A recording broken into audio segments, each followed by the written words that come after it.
Live from Fargo and serving you on TV, online, and on the go. This is Valley News Live at 5:30. We begin tonight with breaking news. Good evening and thanks for joining us. The controversial hog farm operation planned for near Buffalo has been approved by the North Dakota Health Department. It's giving its blessing to an operating permit for Rolling Green Family Farms. Many in and around the community of Buffalo protested the farm. They say they are worried about the odor and water issues and possible negative impact on property values. The health department says it has added conditions to the permit to address the water and odor concerns. Now be sure to stay tuned to Valley News Live for further details on this developing story. A man is facing charges after allegedly luring minors through an app called Whisper. Lance Tessman is facing felony charges in Cass County Court. Documents say Fargo police got a tip from the National Center for Missing and Exploited Children that an account belonging to Tessman was looking for girls ages 10 to 13 for sexual purposes. A search warrant for his phone revealed evidence of child porn, and if convicted, Tessman could face 1 year in jail and register as a sex offender. A man facing charges in Cass County Court for allegedly raping a minor is now being charged with raping another girl during the same time frame. Jason Orbeck is facing 2 counts of gross sexual imposition following incidents involving 2 girls in 2014. One of the girls told investigators that Orbeck had come into her room and fingered her. The girl stated that this happened on more than one occasion. Orbeck is expected back in court on August 25th, and the original rape case Orbeck was charged for in 2015 is still pending. Let's take a look at this week's Valley's Most Wanted. Zachary Gilbert is wanted for several charges, including felony theft of property and forgery. Be sure to call Fargo Police or your local law enforcement if you have any information on Gilbert. 2 teenagers are hurt after a rollover in a North Dakota farm field. The crash happened in the southeast part of Wyndmere. And the Richland County Sheriff's Office says 15-year-old Ryan Lindsay of Wyndmere was hurt around midnight last night when he drove through a T intersection into a farm field and rolled his vehicle. A passenger, 17-year-old Chase Anderson, was also injured. And it's been a quiet and cool day here in the valley, but will it stay this way into the evening? Let's send it right over to meteorologist Robert Hahn for a preview to our weekend forecast. Robert?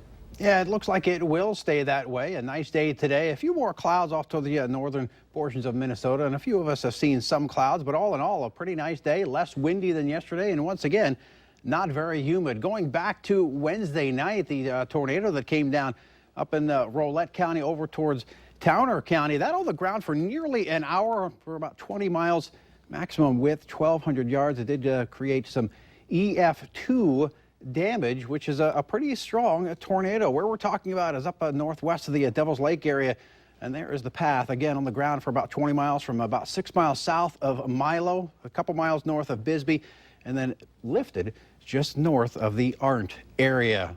Much quieter today, though. 80 degrees here in Fargo and Sisseton, 73. Langdon, Roseau, Wadena, and Detroit Lakes, also 73 in Thief River Falls. A bit of a breeze, but again, not as windy as yesterday. And a few clouds out there underneath those clouds. Could still see an isolated sprinkle across the far northern portion of Minnesota, but most of us should stay dry, including here in the Fargo-Moorhead area. A breezy evening out there, and temperatures dipping down to right around 70 degrees by 9 o'clock. Another refreshing night to sleep with the windows open. So we head through the weekend and into next week, though, we've got some changes to talk about, and we'll detail that in just a few minutes. Okay, thanks, Robert. The Fargo police is asking for the public's help in locating a missing juvenile. They say 17-year-old Maximilian Eckelson was last seen at his North Fargo home on August 4th. Maximilian is 5'8" inches tall and 125 pounds, and it is believed he was wearing the clothes seen in this photo. He's wearing gray Reebok tennis shoes with salmon stripes on. So if you believe you have seen Maximilian, you are asked to contact the Red River Regional Dispatch Center at 701-451-7660. And tonight is the night, a night 4 years in the making for thousands of athletes around the world. This year's crop of Olympians prepare to participate in the opening ceremony of the Olympic Games in Rio. But as Valley News Team's Ashley Bishop explains, here, nearly 6,000 miles away, Olympic hopefuls and youngsters say their eyes are on a sport that doesn't get a lot of attention. It's got me motivated to come here every day. If you swing by the Island Park pool on a weekday afternoon, you will most likely see Ronnie Henn practicing. He has been in the Olympic trials in 2008 and 2012. He calls the experience humbling. You start to see there's a different level to the sport than what you see on a daily basis. Ronnie says he took time off from the most recent trials and is one of 5 North Dakotans that have went to the swim trials. He is a fan of the Olympics and can't wait for his favorite sport to be on the world stage. I get excited every 4 years. It's exciting for me because swimming gets to be on a worldwide stage, even though people are swimming twice a day, day in, day out. Other youngsters swimming daily are also fans. I love watching the Olympics. Like seeing them do what I do is fun, and like I can kind of like look at what they do to try to help me. Cindy has been thinking about trying out for the Olympics one day and has been doing 2-a-day swim practices this summer. Just thinking about that they were at my position a long time ago and then they got there by just working hard. That's the same advice Ronnie has to all other Olympic hopefuls. I wore water wings till I was 8 years old, so I wasn't a naturally gifted swimmer. I just had work ethic, and I think that's something that can take you farther than talent. In Fargo, Ashley Bishop, Valley News Live. Olympic swimming kicks off tomorrow, along with beach volleyball, boxing, weightlifting, and road cycling. To see the full schedule of events, click on this story at valleynewslive.com. The opening ceremony for the Olympics is tonight, and you can catch our coverage of the games on KVLY tomorrow night at 6:30. That's where you can watch the Olympic Zone every night with Christy Larson and Chris Berg. You can also stay up to date on everything Olympics by downloading the VNL News app. There you'll find stories, athlete bios, and the latest medal count. Just search VNL News in the App Store, download the app, and click on the Olympics tab.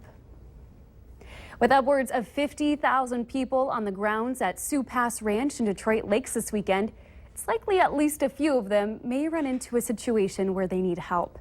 If that's the case, look for those in the purple shirts. They are the official WeFest chaplains, and their motto is to comfort, serve, and to befriend. Their crew walks around campsites and in the concert bowl looking for anyone who might need some help. The chaplains will step in whenever they are needed and can offer a clear perspective in a problematic situation. WeFest continues tonight with Kid Rock as the headliner.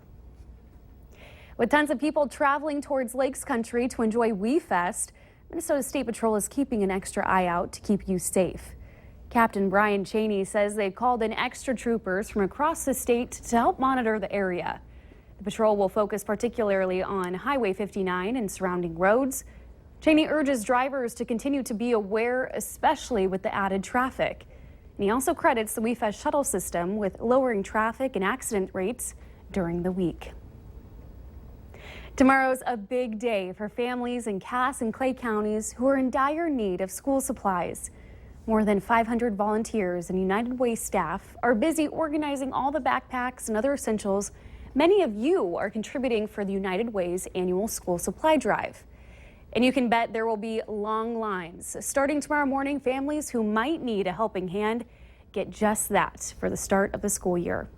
United Way officials say they're expecting a lot of students from 65 schools, but they say they're prepared. 5,300 is the largest we've ever had, and we actually were able to get those 5,300 in the quickest amount of time, which is fantastic. And this is the 18th year that we've been doing it, so I think our community just gets very excited about it, and organizations just work together to get these supplies to students. Any child attending school in Cass and Clay counties can get the backpack and supplies. Families need to bring an ID and fill out a registration form, which you can get at the door or on the United Way website. And there are 2 distribution dates, both at the Fargo Dome. Tomorrow morning's hours are from 8 till 11, or you can go Tuesday afternoon and evening from 4 until 7. Get the family on the farm. That's the goal of Common Ground North Dakota. Farmers from around the area are helping connect themselves to those in the city. Common Ground helps put people on farms so they can experience how their food is grown and raised, and to talk with their local farmers. These farm women are passionate about what they do, and they want to tell their stories. So they love connecting with city folks and telling their story, and that's what it's all about.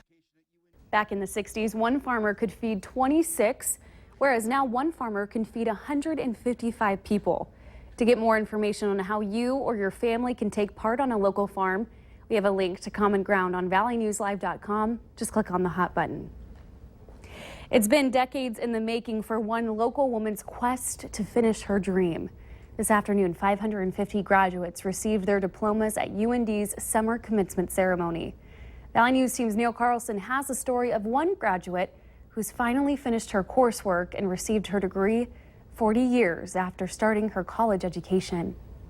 I went to school for a year and a little bit more and got married. Michelle Royce of Stephen, Minnesota started her college education at UND back in 1976. Then marriage, raising 8 kids, and life got in the way. I'm not a quitter. It probably doesn't change that much for a lot of people, but for me it's the completion of something that was a long-awaited goal. During the last 40 years, Royce continued making a living with her passion for painting.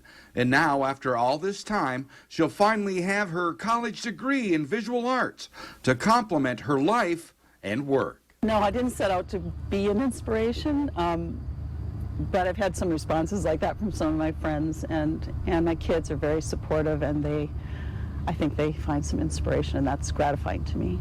It's never too late to try anything. Absolutely. And Royce says finishing her college education simply enhanced her life and art. And they didn't fail me. It really was. It was a positive experience on campus. It was a positive experience personally. And I feel that it will add to the art that I will make from here on out. From Stephen, Minnesota, Neil Carlson, Valley News Live. Royce just sold one of her latest paintings to UND. It will hang in the new remodeled Wilkerson Dining Hall. Coming up, your kiddo or even you could be inspired to start a new sport after watching the Summer Olympics. We've got some tips before you go for your own gold. All in all, a pretty nice Friday across the region as we head through your Saturday. Nice again, but then some changes to talk about. We'll talk about that coming up in just a couple minutes.